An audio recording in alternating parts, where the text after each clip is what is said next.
Bismuth Glasses. Chapter 1. The Toy. Walter slept badly and woke with the brittle confidence that follows a bad night. Fear had thinned in daylight. Irritation had replaced it that felt like an improvement that helped. Fear had a way of making things theatrical after midnight. In daylight, with the house returned to its ordinary defects. Dust along the baseboards, the crooked wall calendar, the lamp with its hairline crack in the shade. The thing on the floor looked only expensive in a way he disliked self-contained, decorative patient. He stood in the doorway with coffee cooling too fast in his hand and looked at the legal pad on the chair. Object. Below that, after the previous night had gone on too long, toy. He had underlined it hard enough to score the page. The sphere sat a little off-center on the living room rug. Not truly spherical at a distance, it rayed as a polished globe. Up close it broke into tiny terraces and interruptions, dark silver with thinner catches of gold, as though some mineral intelligence had begun a staircase and then forgotten what scale it meant to build for. He set the mug in the kitchen, came back with painter's tape, a Sharpie, the yellow pad and the tape measure, then stood over the thing in his socks and stared at it as if it had misbehaved in his absence. The surface was worse in daylight. The ridges were small, but they did not stay small under attention. Tiny stair-step terraces broke the reflected window light into bruised bands, amber, violet, green, then a quick submerged flare of gold. The colors did not sit on the metal, they moved under it, as if the darker skin had gone thin in places and something warmer lived behind. He disliked how long he looked. He put down 3 tape marks on the floor around it, each measured from the front leg of the chair and the corner of the rug. Mark 1, Mark 2, Mark 3. On the pad he wrote, same light, same time, same floor positions, no theatrics. Then he stood at Mark 1 and looked down. Nothing. At Mark 2, the sphere remained a mineral toy with ideas above its station. At Mark 3, something in his right hand remembered before he did. Not pain, not heat, not magnetism. The closest word he had was torque. The faint suggestion that if he reached now, the object would not come straight up into his grip, but arrive with a private correction, keeping some wrong angle for itself, whether he approved or not. He stopped with his hand half lifted. The feeling stopped too. He waited, looked away, looked back. The surface had not changed. Still the same dark step skin, same narrow bands of buried color, same thin line of gold caught under a shelf of darker metal near the upper left quadrant. He moved to Mark 1. Nothing back to Mark 3, there it was again, small but immediate, as if the sphere had a better memory for him than he had for it. He crouched. The metal looked cold without appearing cold. The little terraces broke the light into softened strips, and what he had taken for decorative coloration the night before no longer looked decorative at all. A line he had thought was only a seam seemed to run under the surface rather than across it, like current glimpsed through dark water. He reached. The torque came before contact, a slight correction in the wrist, a pressure that was not on the skin but ahead of it, as if his hand were entering the consequences of touching before touch had happened. He flinched and hated himself for doing it. Toward evening the window light came in low, and the sphere took it badly. The dark terraces deepened. The gold beneath showed itself in thinner, more exact places. The buried colors lengthened and seemed to slide along the steps without crossing them. It looked less illuminated than ventilated, as if some deeper weather had found a way up through mineral skin. This time, the sphere did not offer torque first. It offered the idea that it was looking back. Not an eye. Nothing childish, no face in the metal, only the abrupt certainty that the side of it he had come to examine had already resolved into the side from which he would be examined in return. He stepped back hard enough to catch his heel on the edge of the rug. The object remained where it was. His heart knocked twice hard, then settled into a faster and more humiliating rhythm. Toward full dark, he wrote 4 final lines in cramped script, not random. responds to relation. Do not rush. Toy. And left the room as if departure itself might preserve the categories he still had.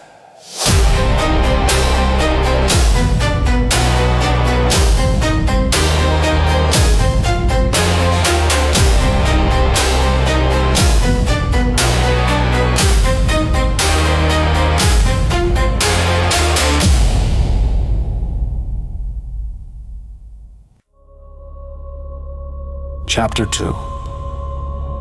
The Open Step. The next day he approached the sphere like a man attempting not to repeat a mistake he had not admitted making. By noon, the yellow pad had acquired a second sheet and Walter had relearned that effort, when visible, made the thing go dead. The more he supervised himself, the more completely the sphere collapsed into ornament. He tried calmer breathing. He tried no coffee. He tried shoes, then socks, then bare feet. He tried holding still until stillness itself became theatrical. Every time he neared the threshold of something, eagerness entered him like a muscle and the sphere returned to dark metal with trapped color under the skin. He became angry enough to improve briefly at Mark III, exhausted by failure. He let one shoulder drop, not as technique, more as disgust, his jaw unclenched because he had run out of energy to supervise it. The third terrace opened. Opened was not the right word. Nothing moved. The little stair-step ledge remained no larger than before. A fingernail of dark silver with a thin gold underrun and bruised light sleeping inside it. But its smallness stopped mattering. It took depth without enlarging. The ledges around it flattened into mere finish. Walter's throat tightened in wonder. The ledge died at once. Became metal again. Decorative, tiny, impossible to defend. He stood very still. Then, with the care of someone easing toward an injured animal, he let the breath out slowly and did not hurry to replace it. The backs of his legs softened, one shoulder unfastened. He looked not at the open step, but along it. The depth returned. This time it was worse. The terrace did not become a doorway, it remained visibly itself. Mineral stepped, iridescent, inert, and yet also became a local place in which near and far had entered into a separate agreement. He felt at once that he could lean into it, and that leaning into it would be the stupidest thing he had done in his adult life. He straightened too fast. The effect drained away. By mid-afternoon he knew one thing well enough to fear it. Calm was not helping. Calm was part of the mechanism. He stopped taking notes for a while after that. Writing belonged to the part of him that still believed the problem could be solved from outside the sphere had begun requiring something more embarrassing. Not faith, not surrender, just a particular absence of force he did not know how to manufacture on command. When he stood again at Mark III, he did not reach first. He looked. One terrace admitted depth, then another, slightly above it, took over while the first collapsed back into trivial ornament. Each active step held room while the others went thin and decorative around it. He shifted his weight. The previous step shrank, a new one widened without growing. The stairs were choosing scale, no worse. Scare was being assigned according to relation. He kept his hands at his sides that seemed important now, though he could not have said why. The active step held room while the others remained mineral finish. A higher terrace, edged in a buried filament of gold, took depth the moment his attention settled there. He leaned a little. The gold line brightened under the dark skin in long, patient bands, not shining, more like a submerged current strengthening. Walter understood. Then, that what he had taken for seams were not decorative accidents. They linked the steps. They were routes or addresses or joints along which the wrongness traveled. His fingers lifted before he gave them recognition. At the first hint of that intention, everything closed. So that was the rule too, Wanting showed. Just before dark, he got farther than he meant to. He had learned not to reach directly, learned to let his hand arrive in the vicinity of the gold seam without making a grab of it. Learned that the sphere responded better when he treated the opening as something glimpsed beside attention rather than pinned under it. At Mark 3, with the lamp low and the room breathing quietly around him, 3 successive terraces widened in turn. The first shrank as the second opened. The second flattened as the third took depth. Walter saw with the kind of recognition that belongs to nightmares and sudden genius that he was being offered progression. The gold beneath the dark silver formed a narrow run beside the open step. Not bright, exact, a handle, he thought. The word was wrong as soon as he had it, but not wrong enough. He lowered his hand and let the heel of his palm hover just above the line. The air changed first, not temperature, density perhaps, or the expectation of contact. The seam seemed to hold his hand at a distance that was not consistent from one second to the next. Then the terrace deepened. Walter had the nauseating impression of a ledge dropping away under the little mineral shelf, an impossible local space tucked beneath something he could have covered with 2 fingertips. The active step looked broad enough to lean on. The steps around it became toy small again. The gold line seemed to lengthen under the surface, and the open terrace shifted. Not away, not closer, but onward another step up the spiral of dark metal took depth while the first receded. He had driven it. No, not driven. Participated in the reassignment. Another terrace widened. Then another. The object's tiny mineral stairs no longer looked like texture, but like a stack of impossible ledges turning inward around a descent he could not name. Each time relations settled, the next step opened and the previous one became trivial metal behind him. He realized only after several movements that he was leaning over the sphere now. One hand on the chair back, one hand extended, his weight pitched toward a depth that could not exist at that scale. The colors began to move more strongly then, not flashy, not bright, just slow absorbing bands under the dark silver, oil green, bruised purple, amber, a low breathing gold that made the eye relax against its own interest. The colors moved like a kindness with bad intentions. A farther dark began to gather below the active step, not empty black thickness, smoke depth. A medium with current in it, as if distance itself had gone particulate. Walter leaned, trying to see. Chapter 3, Undertow. The floor shifted beneath him like an ocean wave with no shore to break against. He fell to his knees, his face flashed pale in the translucent shimmer below, reflected back at him as if the surface could not quite keep him straight. Air rushed in with every breath at door. He drove himself upright and looked up into a slow swirling storm of molten yellow glass where the ceiling should have been.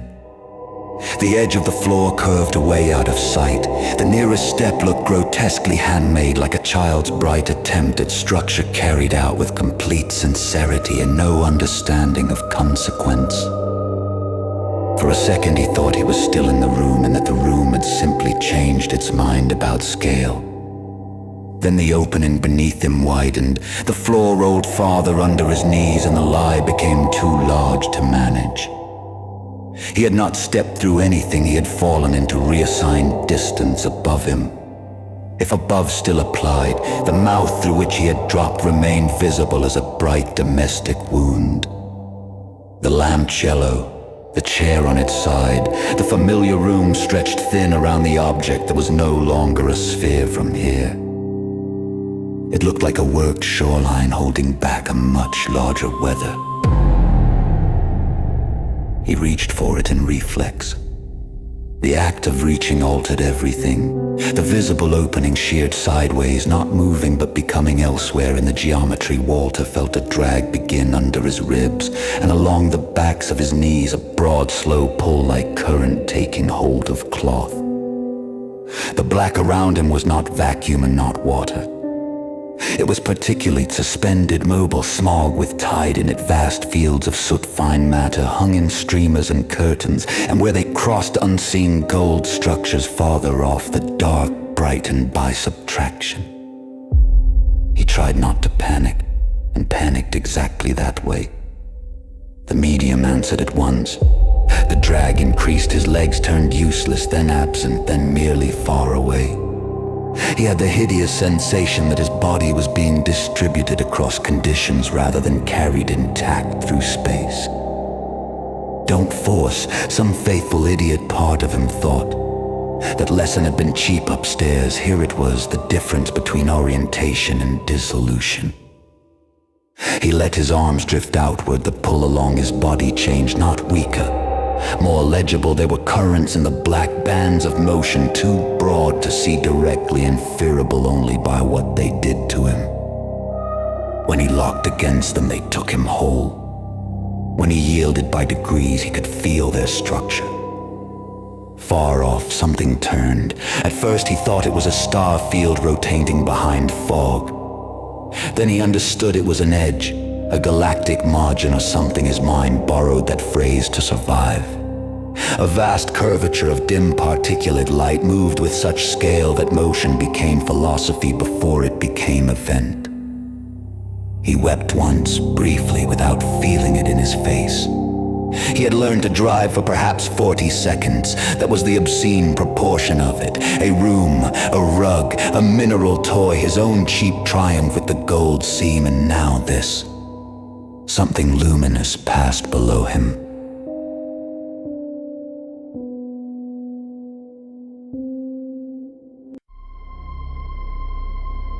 Not bright, just exact. A run of gold enormous as architecture, its surface braided with the same stair-step logic as the sphere upstairs. For an instant he understood the object in the living room not as singular, but as interface, a worked local handle on the shore of a far larger geometry. The realization cost him orientation. He spun again, slower this time, and the bright wound of the living room vanished behind curtains of black particulate flow. There was only undertow now, and the remote tidal margin turning somewhere beyond measure. He tried to call out, not because anyone could hear him, but because the body continues certain traditions after their use has ended. No sound behaved normally here. The attempt left him with a pressure in his sternum and a faint bloom of gold far off to the left, as if voicing had been translated into seam light at impossible distance. Time stopped arriving in units he could believe. Currents took him, released him, took him again. He learned, because there was nothing else to do, that stillness was not stillness here. But a negotiated drift panic made the black thicken around him. Composure thinned it just enough to reveal farther structures moving under the smog. Once, for what might have been a second or an hour, he glimpsed gigantic terraces opening and closing through the black. Each one wide as districts lit beneath by patient gold. They seemed almost near. He did not move toward them.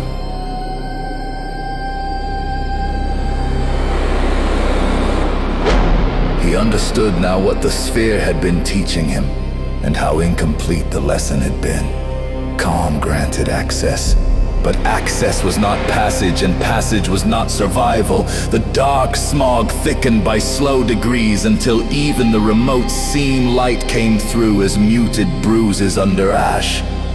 Walter drifted in it like a thought the universe had failed to finish. Perhaps in long ages the friction of some galactic edge would throw him free of one current and into another. Perhaps some outer share would lift him toward a boundary he could use. Perhaps not. Far behind him, impossibly remote now, a house sat on an ordinary street with a crooked calendar on the wall and a lamp with a crack in the shade. On the living room rug, if rug still meant anything to the object, a small work sphere held its mineral composure under dark silver skin, its gold seam sleeping just beneath. Its little bismuth stairs no larger than fingernails until relation made other decisions. Anyone entering that room would find the chair overturned. The yellow legal pad lay nearby. On the last page, in cramped handwriting under a mess of crossed-out notes and irritated boxes, were 4 uncancelled lines. Not random. Responds to relation. Do not rush. Toy. And because Walter had once needed the comfort of saying a thing too small to matter, the word remained both wrong and technically true.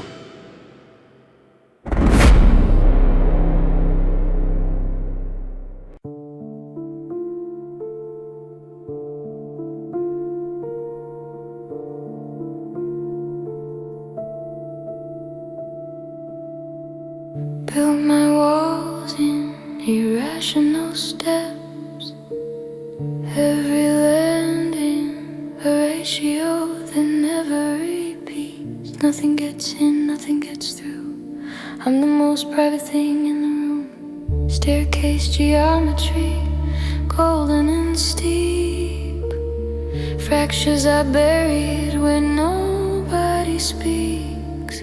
Don't touch my ladders, don't test my gates. I am the silence that rejection makes.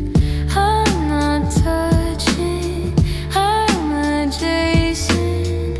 I can feel him through your basement. What's happening? What's happening? The walls are closing and I'm spinning, spinning, spinning.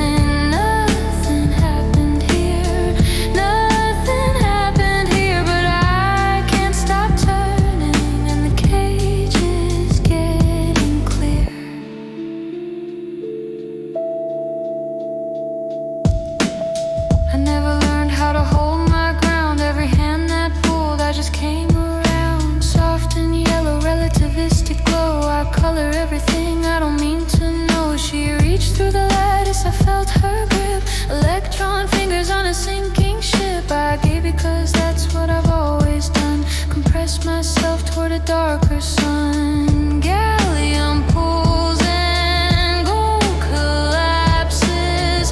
Bismuth shatters into glasses. What's happening? What's happening? The crystal's gone and I'm spinning, spinning, spinning. Nothing happened here, nothing happened here, but something's turning in a cage I didn't engineer. Two lovers crushed through a wall that lie. The bystander broke, the baffled survive. No one meant to build a machine, but the spin doesn't stop and the glass won't drain. What's happening? What's happening?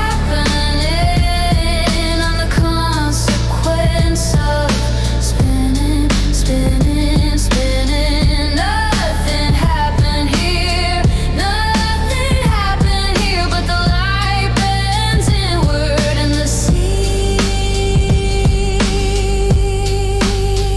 is all you'll see. He stood in the clearing, 2 phones and no signal. Yellow light flowing and pinched at the center.